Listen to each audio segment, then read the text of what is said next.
السلام عليكم ورحمة الله.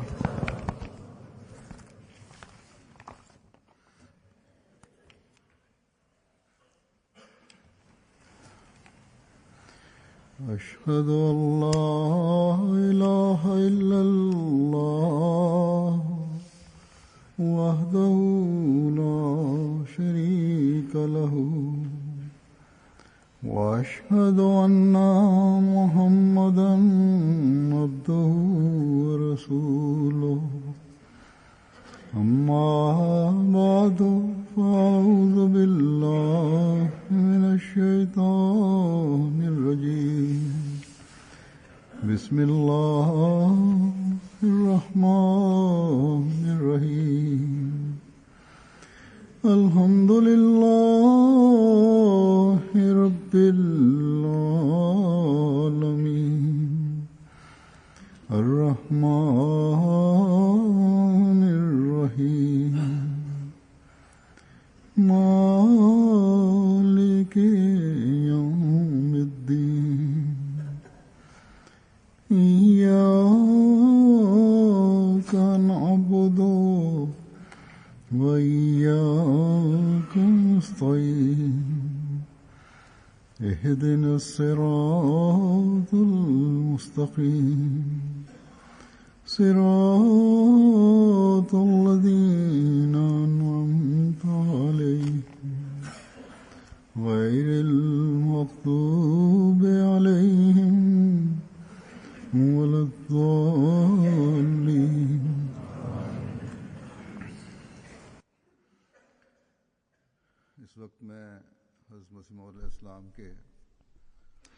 Bugün ben Vadlen Mesih Aleyhisselam'ın bazı buyruklarını ve yazılarını takdim edeceğim.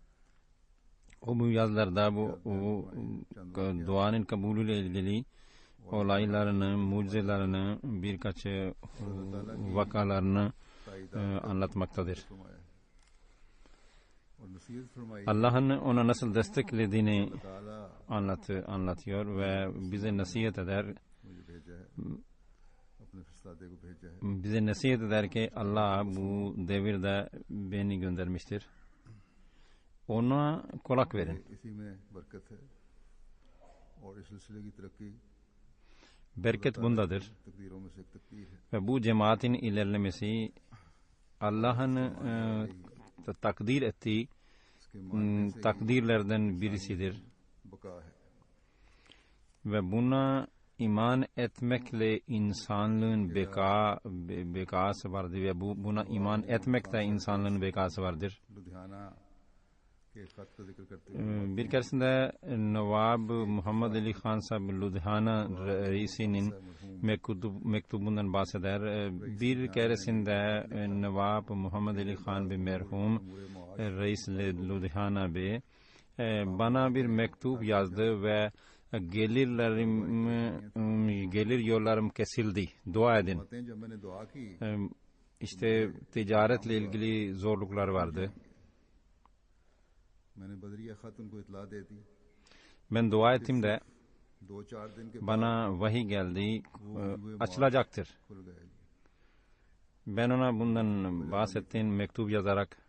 Birkaç gün sonra, 2-3 gün sonra işte o gelirin kesilen yollar açıldı ve onun işini ve ticaretini engel olan şeyler ortadan kalktı. Ben mektupla ona bundan haber verdim. O böylelikle şiddetli bir şekilde içtenlikle bana bağlandı.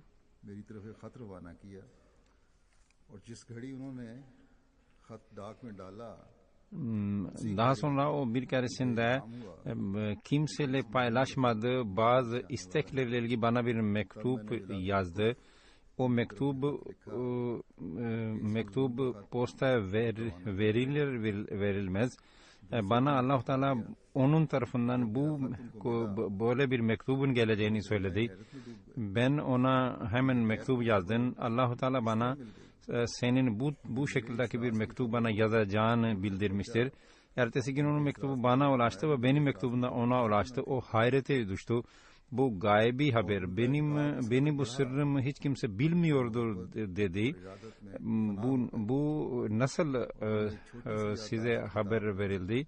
Ve böylece o bu ancak Allah-u Teala bunu yapabilir düşüncesiyle itikatta çok ilerledi ve muhabbette fena oldu. Sonra küçücük bir kitapçık yazdı. Orada bu iki nişandan, iki mucizeden, olaydan bahsediyordu ve hep onun yanına taşıyordu, hep yanında bulunduruyordu. Ben bir keresinde Masih Musa diyor, ben Batale'ye gittim de gördüm. Vezir Said Hasan Sahab görüşmeye geldiğinde Vezir Bey ve Nawab Bey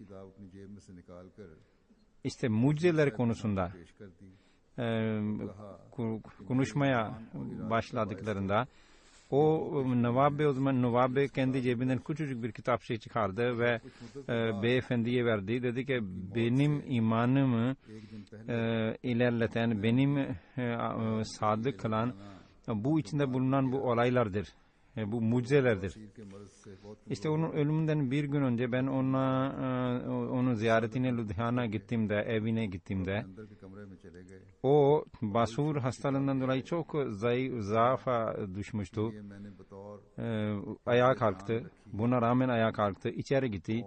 Ve işte bu bahsettiğim küçücük kitapçı getirdi.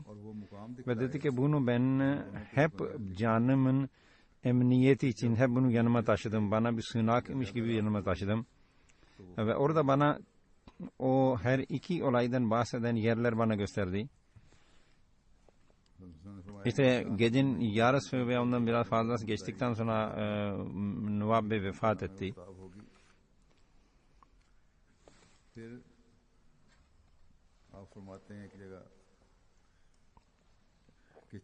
Bazen Mesih Aleyhisselam buyurur ki mutlaka bu kitap şimdi de onun kütüphanesinde mevcuttur. O vefat ettiği halde.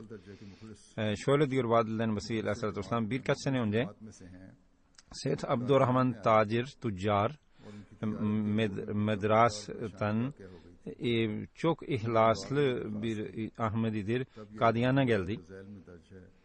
Ve onun işlerle ilgili, ticaretiyle ilgili bazı sorunlar vardı. O zaman dua için ricada bulundu. Bana vahiy geldi dua ettiğimde.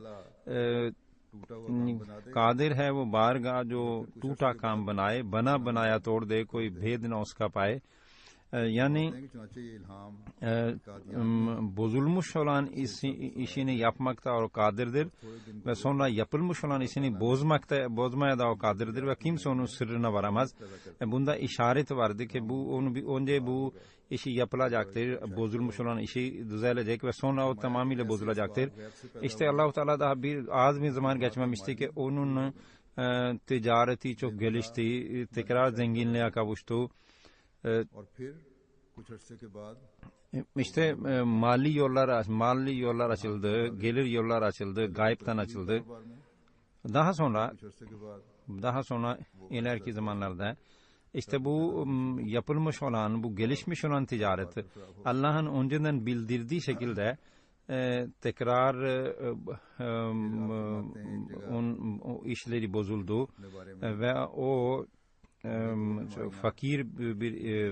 fakirlaştı. Şöyle der Vadil mesela kendisiyle ilgili. İki hastalığa sahiptim uzun zamandan beri. İşte başımın ağrısı ki çok rahatsız ediyordu. Şiddetle bu baş ağrısı olurdu. Ve bu hastalığı 25 seneye kadar beni rahatsız etti. Bununla beraber baş dönme hastası da bunun neticesinde oldu. Ve doktorlar, tabipler yazdı ki bu hastalıkların son neticesi sara hastalık olur. Benim abim Mirza Gulam Kadir Bey'de işte aynı bu sara hastalığına bahsettiğim hastalıklara yakalandı ve daha sonra sara hastalığına yakalanıp vefat etti. Bunun neticesinde öldü. İşte ben Allah-u Teala'ya bunu görünce Allah-u Teala'ya hep dua ettim. Ey Allah, bu hastalıklardan beni koru. चारपाई की शक्ल पर Bir keresinde ben keşfen gördüm ki bir bela var, siyah renklidir. की बिला थी जानवर Bir sanki bir koyun kadar büyüklüktedir. भेड़ के कद के माने उसका कद था और बड़े बड़े बाल थे और बड़े बड़े पंजे थे। मेरे पर हमला करने लगी और मेरे दिल में डाला गया कि यही सरा है। Uzun uzun tüyleri vardı, pençeleri de vardı, kocaman. Bana saldırmaya çalıştı. जोर से Ve bana ilka edildi. Kalbime ikna edildi ki bu Sara hastalığıdır. तेरा Bu मुझ Sara hastalıktır bu. तब खुदा Ben o zaman sağ elimi şiddetli bir şekilde ona vurdum ve dedi ki senin benimle hiçbir ilgim yoktur. Sir कभी कभी Bu rüyadan sonra bu keşiften sonra bütün o hastalıklar yok oldu. Sadece baş dönme hastalığı kaldı. दो चादरों में होगा Çünkü दो चादरें İşte Vadler Mesih Aleyhisselam iki sar çarşafa bürünmüş gelecek diye bir ilahi gaybi bir haber vardı. O işte gerçekleşsin diye, onu gerçekleşmesi anlaşılsın diye baş ağrısı, başın dönmesi kaldı. İkincisi de şeker hastalığı bende vardı. यानी टेस्ट करने से बोल में शक्ल Bunda ben önceden, bu mucizeden önceden bahsettim. कि डॉक्टरों के तजुर्बे की रूह से Aşağı yukarı 30 kere ben ihtiyacımı gidermek zorunda kalıyorum şekerden dolayı ve işte जो मोहल्ले kontrol ettiğimde da bu şeker hastalığının tehlikeli olduğunu ve hatta onun neticesinin çok korkunç olduğunu anladım. Bunun neticesinde işte gözlerin zayıfladığını, bunun yüzünde Allah Teala bana vahiy etti. Nuzaleti rahmetu alal ayn ve ala salasa, yani hem göz तो इल्हाम हुआ अस्सलाम ve toplam üç uzva rahmet indirildi. Göz ve diğer iki uzva. यहाँ İşte bu hastalığı neticesinde, yani şeker neticesinde गुज़श्ता karbonil veya sertan diye bir hastalık var. Ölümcül hastalık. O ortaya çıkar. Ben o aklıma geldiğinde, dua ettiğimde bana Esselamu Aleyküm ve Aleyke Rahma diye ses geldi Allah tarafından ve böyle de bana Allah Teala böyle hastalıklara yakalanmayacağını anlattı. रोज़ों का जिक्र है Hazır diyor ki geçenlerde Arap bir ülkesinde bana bir mektup geldi. Vadlen Mesih Aleyhisselam şeker hastalığına sahip olmasına rağmen niye uzun uzun aylarca oruç tutuyordu? Hazır dedi ki bu yanlıştır onun anlattığı şey.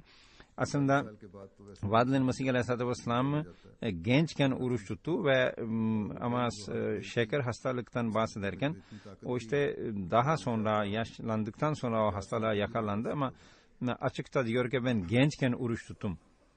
बहरहाल ये जो है ना शुगर बाद में शुरू हुई Onun için o diyor ki जवानी की बात है जब आप रोजे रखा करते थे जब o zaman o kadar güçlüydüm ki isteseydim 4 seneye kadar oruç tutardım. En kısacası şeker hastalığı daha sonradan ortaya çıktı. Ama gençken o 6 aya yakın oruç tuttu. साहब के Üst üste. बीमारी के बारे में बयान फरमाते हैं इनका जिक्र गुज़श्ता Mevlük Abdülkerim में हुआ था radıyallahu teala anhu'nun hastalığından bahseder. Vadlen Mesih Aleyhisselatü Vesselam. जब उनकी वफात हुई है तो मुस्लिम मौत को बड़ा सदमा Geçen de Hazreti Müslim Maud radıyallahu teala anhu onun hastalığından bahsetmişti. O vefat ettiğinde çok üzülmüştü Müslim Maud radıyallahu teala anhu. की दुआ भी करते रहे और Kısacası onun büyük makamı vardı cemaat içinde. उनका जिक्र करते हुए फरमाते Vadlen Mesih Aleyhisselam onun hastalığı esnasında onun için çok dua ediyordu. 5 को Bununla ilgili o bir vahiyinden bahseder. Sir मरहूम Diyor şöyle der, geçen sene 11 Ekim 1905'te Mevli Abdülkerim merhum aynı hastalığı yani sertan ve karbonilden vefat etti. में लपेटा गया çok dua ettim ama o çok dua etmeme rağmen hiç teselli verici ilham ve vahiy gelmedi. Hep şöyle vahiyler geldi. Kefene sarıldı. 47 yaşında. İnna lillahi ve inna ileyhi raciun. İnnel melaya la tişo sahamuha. Daha dua ettim. Şöyle ya eyyuhen nas subudu rabbakumullazi halakakum tusirunal hayatü dünya. Yani ey insanlar Allah'a tapın, ona tevekkül edin. Siz dünya hayatını mı tercih ediyorsunuz? İşte bunda bir işareti vardı ki herhangi bir kimsenin vücudunu sanki ölünce çok zarar göreceğiz gibi düşünmek bu bir nevi şirktir. İşte bu bir nevi tapmaktır. Böyle bundan sonra ben susadım ki artık ölümü kesindir. İşte o çarşamba günü bu dünyadan göç etti. İşte o benim içimdeki o sancı dua ederken onun için dua ettim sancıyı Allah-u Teala boşa çıkarmadı. Onu zayi etmedi. İşte aynı hastalığı esnasında Şeyh Abdurrahman da hastalığa yakalanmıştı. Ölümcül sertan hastalığına. Ve Şeyh Abdurrahman bize geri verildi. O aynı hastalandı. O duaların neticesinde şifa buldu. Validem Mesih Aleyhisselam'da yüzlerce kere tecrübe edindim. Allah-u Teala o kadar rahim ve kerimdir ki kendi maslahatından dolayı, hikmetinden dolayı bir dua kabul etmese onun yerine başka bir dua kabul eder.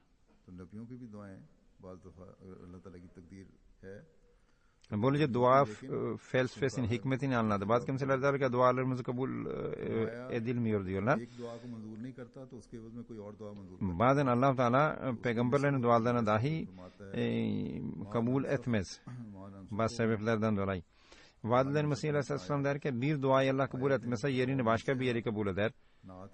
Bunun için Allah-u Teala diyor ki ma nansakh min ayatan o nunseha nati bi hayrin minha. Biz bir ayet fes edince onun yerine ona benzer bir ayet veya ondan daha hayırlı olan bir ayeti getiririz. क्या तू जानता नहीं कि अल्लाह ताला हर अमर को जिसका वो इरादा करे पूरा पूरा कादिर है. अब ये आयत गैर अहमदी तो इस्तेमाल इसलिए करते हैं कि कुरान करीम की बाद आया Sen Allah'ın her irade ettiği her şey kadir olduğunu bilmez misin? İşte bu ayetten gayriahmediler Kur'an'ın feshedildiğini anlarlar. Ama bu daha geniş kapsamlı bir ayettir.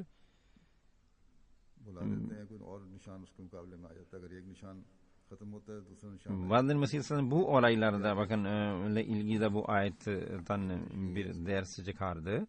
Yani bir alamet, bir nişan, bir mucize, bir dua eğer kabul edilmiyorsa onu Allah Teala ortadan kaldırıyorsa yerine başkası ve onun daha hayırlısını getirir.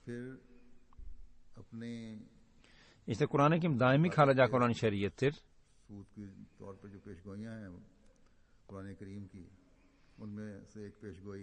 Ve bundan burada bahsedilen, feshedilen ayetler yani önceki kitapların ayetleri de buna dahildir.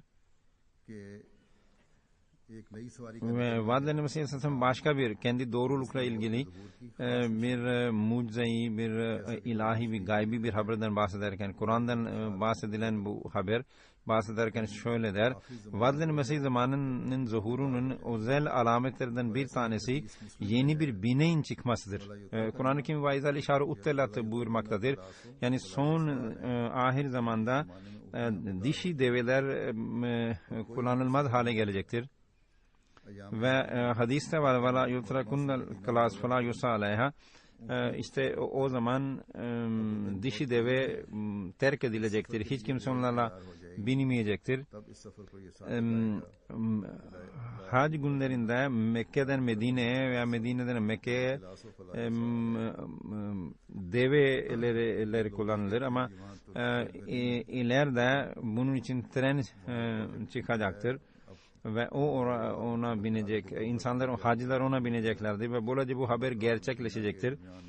Bazı insanlar bugünlerde derler ki efendim orada tren yok ki, çıkmadı ki diyorlar. Halbuki şimdi orada bir proje var. 2015'e kadar o tamamlanacak. Mekke ile Medine arasında hızlı tren çıkaracaklar. Ama eğer tren çıkmadıysa bugüne kadar deve terk edildi ve orada başka tür binlikler hacıları getirip götürmek için kullanılmaya başlandı. Ve böylelikle dişi deve terk edilmiş oldu.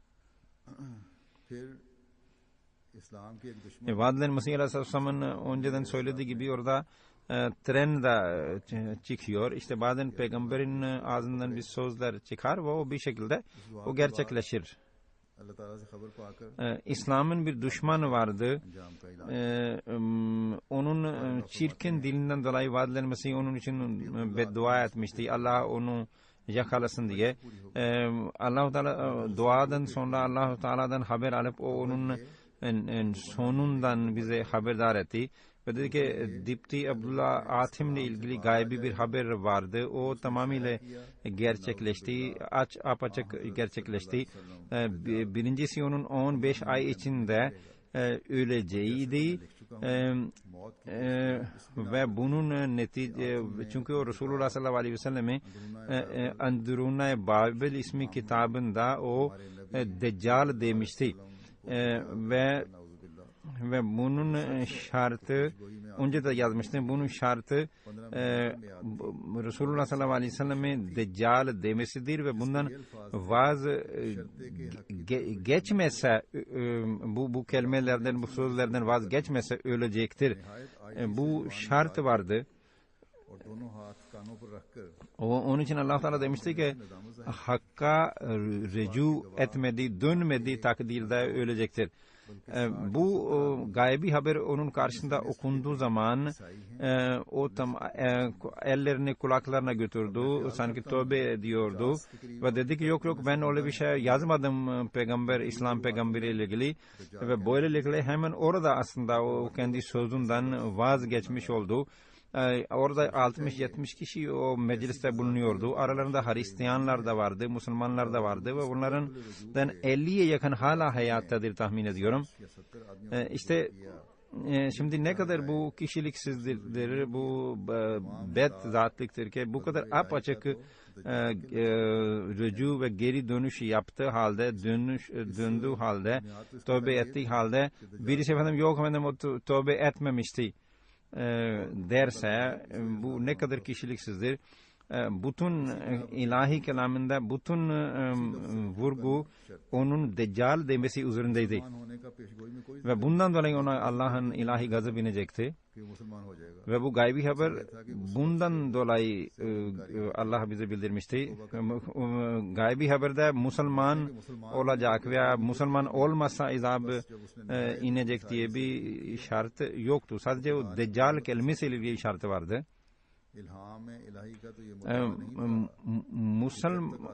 Nitekim o büyük bir tevazu ile o kelimeden vazgeçtiğinde Allah'ın azabından o şekilde kurtuldu. Bir Allah rahmetinden bir nevi payı aldı. Allah'ın kelamında İslam kabul etmezse ölecektir demedi. Çünkü İslam'ın inkarına İslam'ı bütün Hristiyanlar, diğer insanlar reddederler ve Allah-u Teala bu dünyada kimsenin dini kabul edip etmeme konusunda kimseyi zorlamaz. Eğer böyle Allah zorlarsa o zaman bu zorlama olur dinin kabulünde. İnsanlar birçok insan bir sürü insan kabul etmez Allah'ın dinini ve bu demektir ki onlar ölecekler. Yani azaba bu şekilde bundan dolayı azaba uğrayacaklar.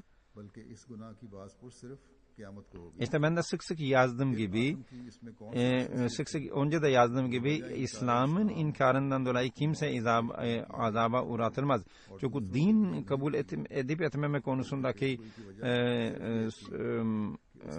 hesaplaşma kıyamet günündedir. Peki o zaman neden Adem İslam kabul etmediğinden azaba uğratılsın da diğer Hristiyanlar azaba uğratılmasın? Aslında bu ilahi haberin asıl gayesi şuydu ki o Resulullah sallallahu aleyhi ve sellem için haşa deccal olduğunu söylemişti. İşte o ondan vazgeçtiğinde, 70 kişinin önünde vazgeçtiğinde ve aralıksız ağladığında Allah'ın rahmeti coştu. Ve ama o ancak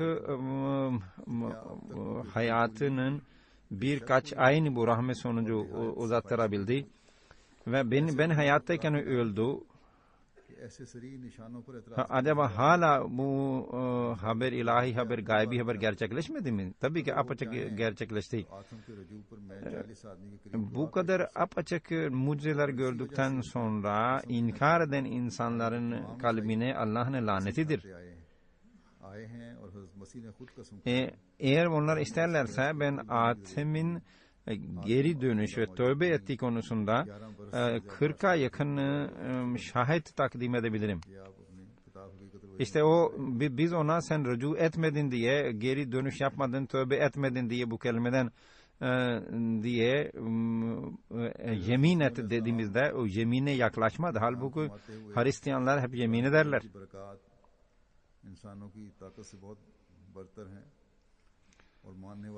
Vaad-ül Mesih Aleyhisselatü Vesselam şöyle diyor.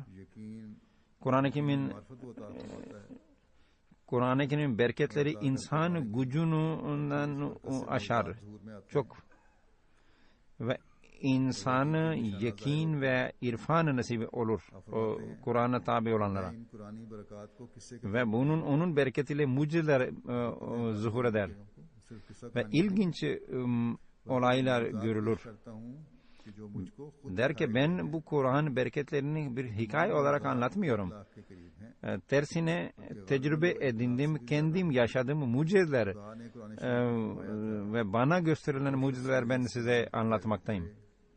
Ve bunlar aşağı yukarı 100.000'e yakındır bu mucizeler. Allah-u Teala Kur'an-ı Kerim'de demişti ki kim bu kelama uyarsa ve bunun mucizelerine iman ederse, bu mucizevi kitabın mucize olduğuna iman ederse, ona da mucizeler verilecektir bu kelamın bereketiyle. Öyle mucizeler ki bunlar insan gücünü aşan mucizeler olacaktır. Yeryüzünde vuku bulunan depremler, veba, bunlar hepsi bu mucizelerdendir. Bunlar size gösterildi. Ben bu olaylardan, bu vuku bulacak olan bu olaylardan 25 sene önce Barahine Ahmediye isimli kitabımdan bahsetmiştim. Onlar gelecektir. Nitekim bu afetler, belalar baş gösterdi, ortaya çıktı ve bunlarla Allah-u Teala yetinmeyecektir. İleride çok büyük belalar ve yeni vebalar ve bulaşıcı hastalıklar ortaya çıkacaktır. Ve onlar çok korkutucu ve çok dehşet korkutucu olacaktır. İşte ileride çok korkunç bir veba şekli ortaya çıkacaktır. O hem bu ülkede yani Hindistan'da hem dünyanın diğer ülkelerinde. İşte Vaad-ül Mesih Aleyhisselam ki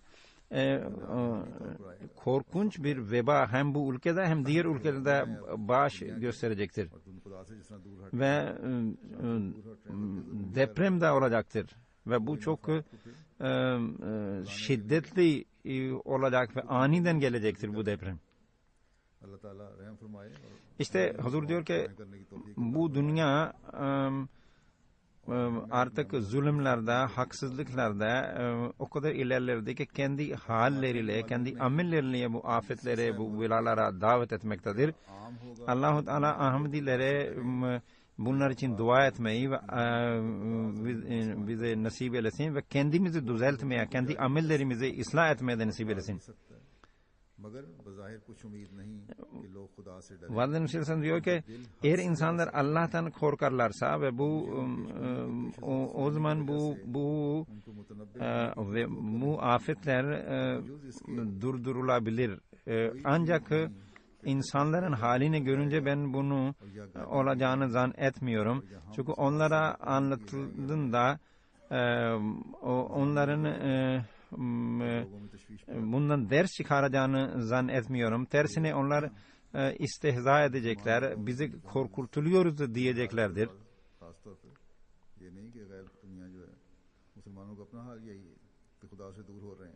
Hazreti Amirul Muminin diyor ki Müslüman ülkelerde de işte durum budur. Sadece gayrimüslimler değil, Müslümanların durumu da budur. Onları bu çağırıcı yani Allah yoluna çağıranı dalga geçerler. Onu bizi korkutuyor diye tuhmet altında bırakmak isterler. Fesad yaratmak istiyor derler.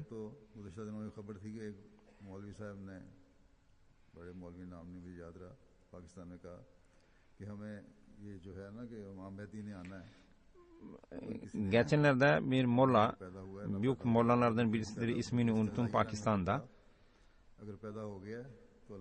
Şöyle dediyse Mehdi geleceği boş bir görüştür. Ne hiç kimse gelmeyecektir. Ne o doğdu ne doğacaktır.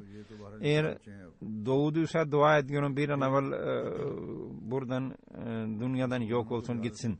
Çünkü biz daha fazla fesad ve fitneyi dayanamayız. İşte bunlar onların düşünceleridir. Müslümanları cehaletten korumak, kendilerini Allah'ın rızasına tabi etmek, durumlarını düzeltmek konusunda o şöyle der. Bugün validen meselesini şöyle der. İşte bugünlerde İslam denilen şey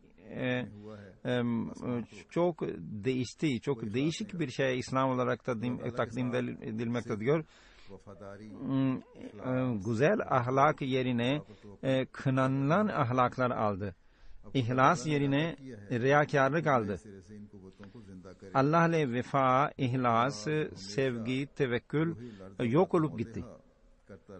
Ama şimdi Allah-u Teala irade etti ki yeniden bunları hayata, bu toprağı yeniden hayata kavuşturdu diye Allah-u Teala irade etti. O yuhyil arda ba'da mevtiha buyurmaktadır.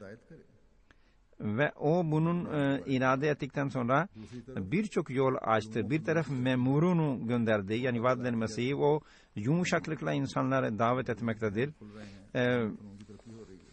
Diğer taraftan ilimler ve fenler ilerledi, yayıldı. Ve bunun neticesinde zihinler açılmaya başladı. Der ki hüccetin tamamlanması için gökyüzü mucizeler göstermektedir. Ay ve güneş tutulma hadisesi vuku buldu. Depremler vuku buldu. Allah-u Teala helak edici ve onun kahrını gösteren mucizeler de gösterdi. Bunlar bir tanesi vebadır. Birçok insan bu mucizelerden faydalanıp cemaate katılmaktadır. Her gün yüzlerce insan hem mektuplarla hem bizzat Kadiyan'a gelmek suretiyle cemaate katılmaktadır. İşte şüphesiz ki insanlar o kadar kötü durum içinde değil ama bu insanların bu Ahmediyet olan insanlar, bize gelen insanlardan bunlar içinden kopup gelmeleri gösteriyor ki onlar arasında iyi ve takva sahibi insanlar onlar içindedir, onlar içinde bulunmaktadır.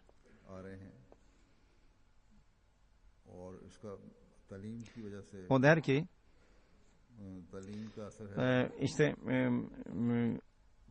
eğitimli insanlar, fıtrat sait olan insanlar, temiz olan insanlar ve bize gelmektedirler. Bu bu hem ilim ışığının neticesi, hem beyinlerin daha çok aydınlanması neticesi olmaktadır ve her tabakadan ve her ülkeden ve her bölgeden böyle insanlar gelmektedir. Allah'ın lütfuyla onlar şimdi artık huzur diyor ki bunlar artık şimdi yüzler hatta yüz binlerdir gelenler. Vaadin meselesinde diyor ki benim elimden gösterilen mucizeler keyfiyet ve kemiyet açısından, yani kendi içeriği açısından ve hacmi açısından öyledir ki onların benzerini gösteremezsiniz.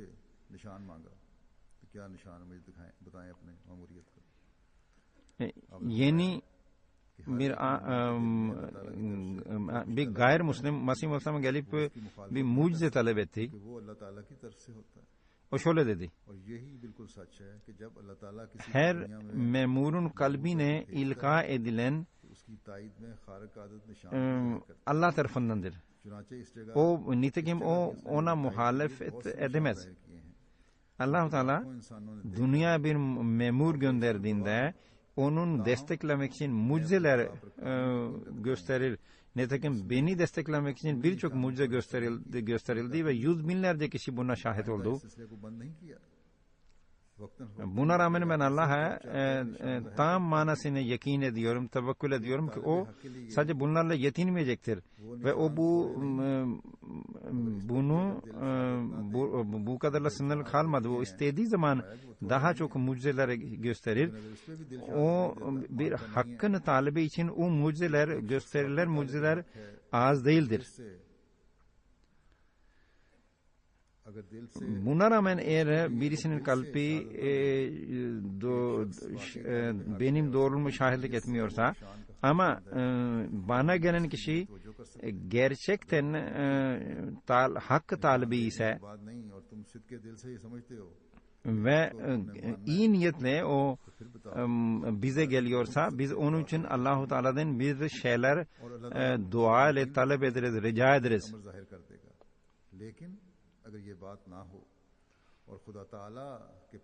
Böyle kimse için ben dua ederim diyor.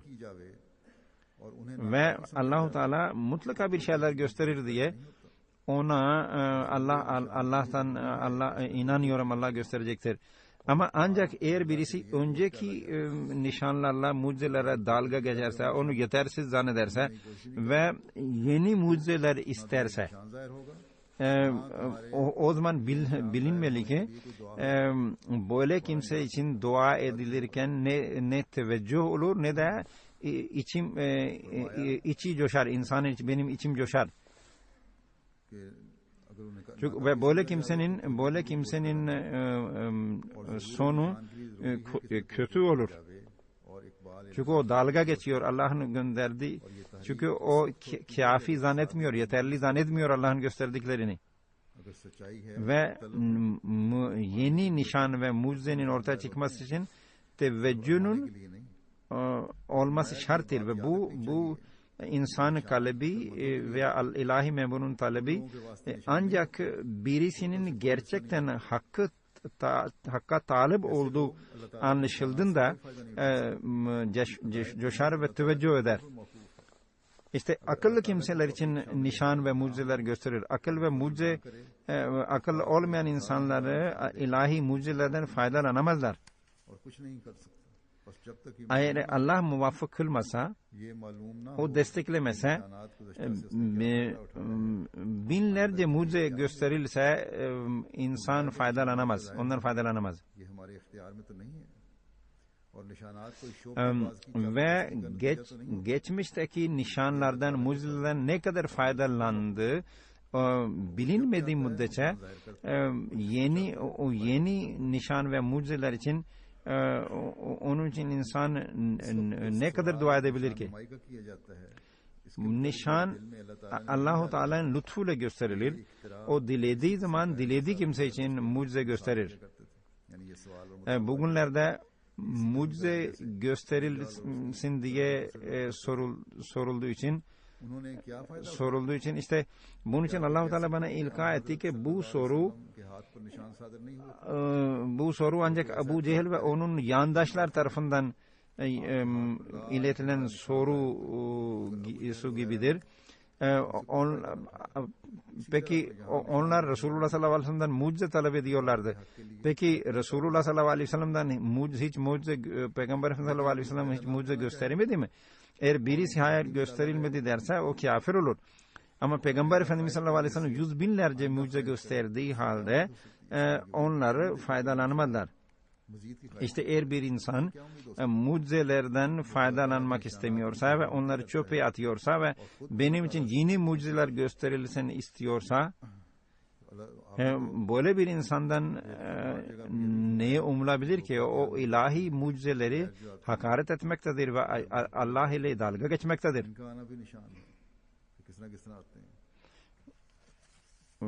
Vadel Mesih Aleyhisselam birkaç kere bir süre yerde dedi ki Kadiyana gelen her kişi, ister o Müslüman olsun ister gayrimüslim, her gelen kişi aslında ilahi bir mucizedir. Çünkü onlar da Allah'ın önceden verilmiş olan haberleri sonucu geliyorlardı. İşte bugünlerde de dünyanın cemaate olan ilgisi, onlar cemaatin ilgisi, cemaatin mesajını dinlemeleri, ilgi çekmeleri, bunlar hepsi o nişanlar, o mucizelerdendir. Her gün mucizeler ve nişanlar ve alametler zuhur etmektedir. Vadel Mesih Aleyhisselam der ki, biliniz ki Allah bu silsileyi, yani bu cemaati delilsiz bırakmayacaktır. O Berahin-i Ahmediye'de şöyle dedi, dünyaya bir nezir, bir uyarıcı geldi ama dünya onu kabul etmedi, ancak Allah onu kabul edecektir ve şiddetli sardırlarla onu doğruluğunu ispatlayacaktır. Onu red edenler için sadece rezil ve rüsva olmak vardır. Onlar düşünmediler ki Allah-u Teala iftiracı kimsenin öyle büyük düşmanıdır ki hiç kimseye o kadar büyük düşmanlık yapmaz.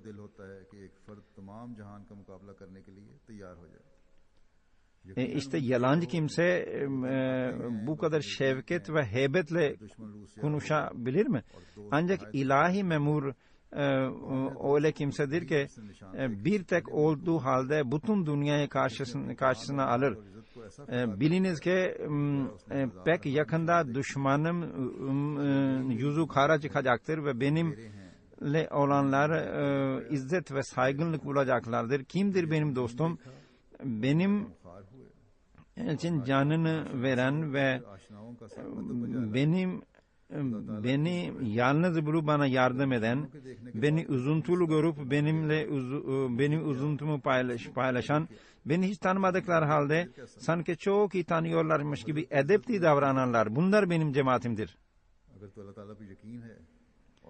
Eğer bir insan yüz binlerce mucize veya bir süre mucize gördükten sonra imana gelirse, o zaman bana onun imanından ne ve o böyle bir imandan ne bulacaktır? Böyle bir imanın ne faydası var? İşte Hazır diyor ki bu çağının durumu ve bir memurun bu çağını bir memuru istediği ve vaat edilen meselesine geldi. Bunlar arasında bunu görüp bundan faydalanan insanlar ve böylece iman edenler onlar arasında imana gelen insanlardır.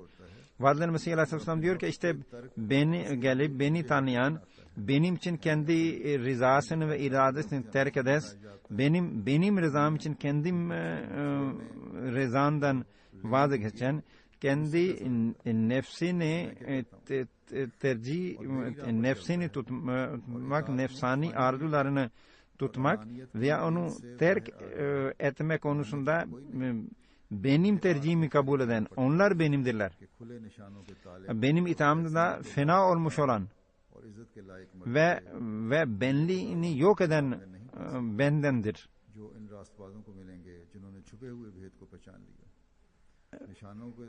açık nişanları talep eden açık nişanlar talep edenler ve istihza edenler onları bu saygınlık göremeyeceklerdir. Ancak beni bu şekilde kabul edenler ve benden olanlar, onlar dünyada bu rastbazlar, bu doğruluk huzurunda olanlar, bunlar o saygınlıklar ve mertebeler ve makamlar onlara nasip edilecektir. Onları ben gizliyken benim kokumu aldılar. Benim kokumdan beni tanıdılar. Eğer bir insan bir şehzadeyi şan ve şefkati içinde ve haşmeti içinde görüp onu tanıyan insanda ne kemal vardır. Ancak eğer birisi şehzadeyi dilenci kıyafetinde gördüğünde tanıyorsa ona zeki insan denilir. Kemal budur. Ama işte bu kemal ve feraset veren ve nasip eden de bir tek vardır. O da Allah'tır. Ama ancak o da kimi aziz tutuyorsa ona bu feraset nasip eder.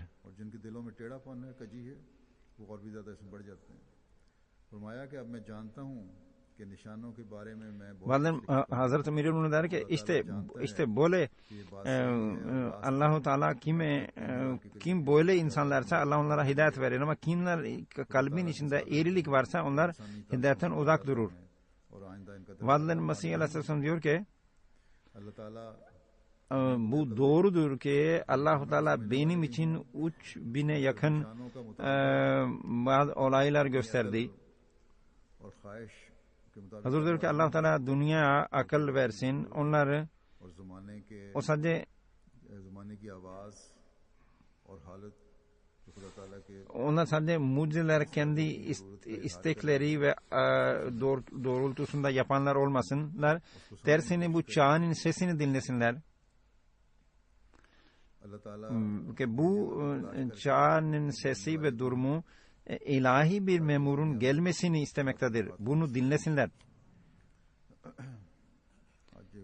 Allah'ın gönderdiğini arayıp bulup ona iman etsinler. İman etsinler ki bu dünyadan fitne fesatlar yok olsun. Bugün bir gaybi bir cenaze de kıldıracağım.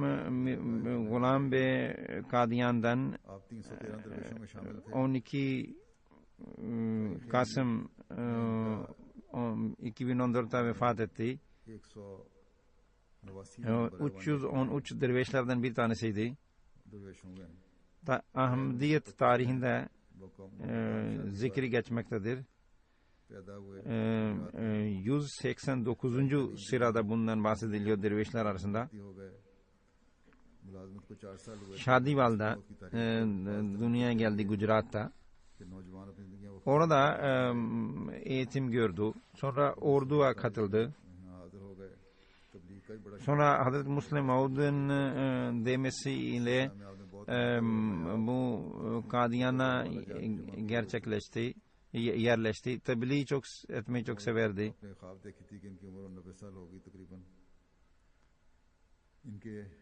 Çok tebliğden dolayı bulunmayan kitaplar ve referanslar hep kendinde bulunduruluyordu. Kendisi Musi'ydi, bir rüya görmüştü. Yaşının aşağı yukarı 90 olacağını görmüştü bu rüyasında.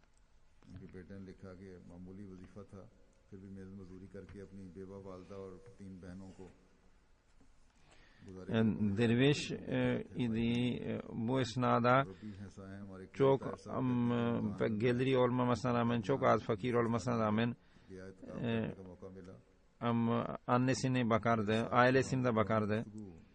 Bir murabbi anlatıyordu ki ben Ramazan'da ben Kadiyan'a gittim. İşte orada itikafa çekildim. Bununla bu beyefendi vefatın merhumda oturuyordu, oradaydı. Ona dedim ki işte şu Keşmirlilerin çayını çok severim. Ondan sonra her gün onun evinde bana çay gelirdi. Murabbi Bey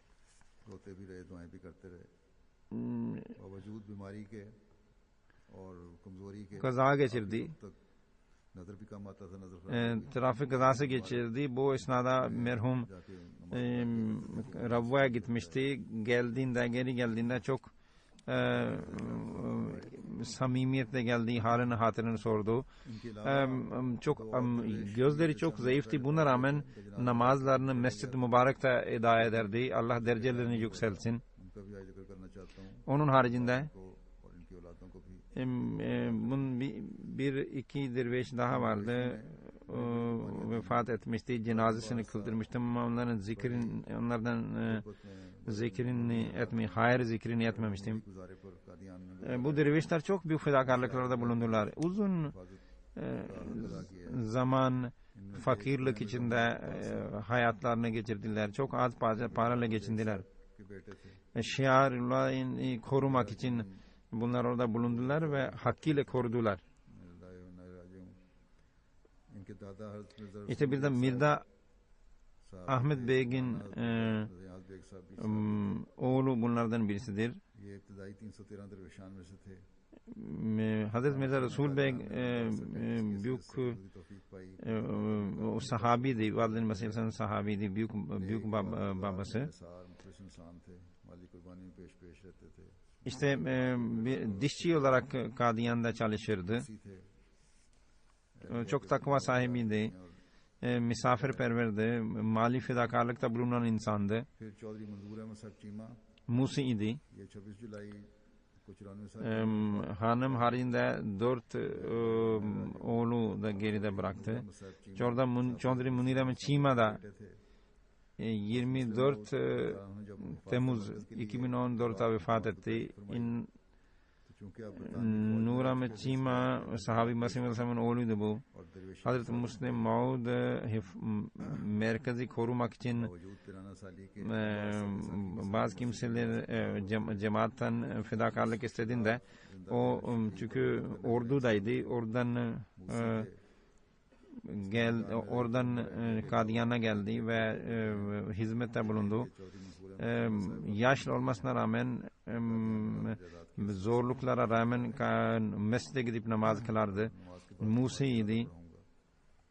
Bunun oğlu Chaudhry Manzoor Ahmed Chima vakf-ı zindegidir. O da cemaat hizmetindedir.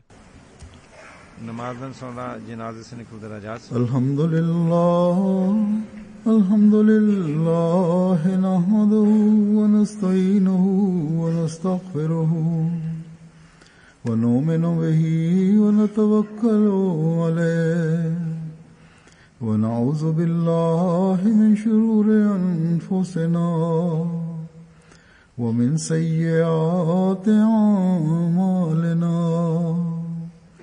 من يهده الله فلا مضل له ومن يضلل فلا هادي له ونشهد أن لا إله إلا الله ونشهد أن محمدا عبده ورسوله عباد الله رحمكم الله إن الله يأمر بالعدل والإحسان وإيتاء ذي القربى وينهى عن الفحشاء والمنكر والبغي يعظكم لعلكم تذكرون اذكروا الله يذكركم